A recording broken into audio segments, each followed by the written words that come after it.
Okay, so my part of Thanksgiving Day, by my own choice of course, is running this line. I had to drill a hole in the floor.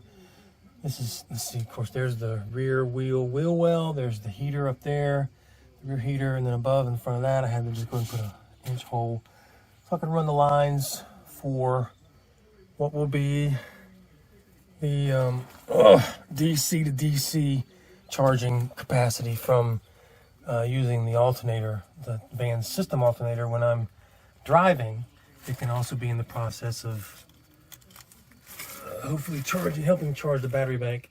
Right now I'm at the point of running this up into the engine bay, trying to avoid hot surfaces as much as possible. All right, so use that old cooking rod there to pull the line up through the engine bay area. So now I've just got to, I was already zip tying underneath the van from the back to the front, so now I've got to figure out where I'm gonna connect this thing. I mean, the battery cable's right down there on the front. So there are places I can zip tie this. And of course, running back over here, I've got these multi connection terminals on top of the battery. The front terminals are dedicated solely for the starter battery function. So we shall see how I rig this up. Because after this, after I connect this up here, the internal fuse block as well as some direct battery connections will be required for my switches for the LED lights. So my favorite irritating phrase is getting there. I've been at this for several hours already, a couple of days, figuring out, redesigning, refining, and simplifying what's going to be a battery frame to hold both batteries to the floor, of course, strapped down, bolted down, or screwed down as far as the brackets and the base. But also, I knew I wanted a lid cover. It's like a box, but not really a box. It's more of a frame, because I need to have all the sides and some clearance up here for air circulation. These batteries need to be kept cool, not confined to a box. So, but anyway, it will be a lid that I can still set some things on top, and that'll be connected to the base shelf at the wheel well and the power control center. Both batteries, you know, the main lines are going to be going from here. They'll be connected in parallel and then going into the system this way.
Okay, so now we'll put on the opposite strap, which is the buckling part. And again, these straps are to keep the batteries down to minimize and or prevent any jumping or vertical vibrations. We got the framing here, and we'll get the whole battery box or crate assembled hopefully within the next day or so.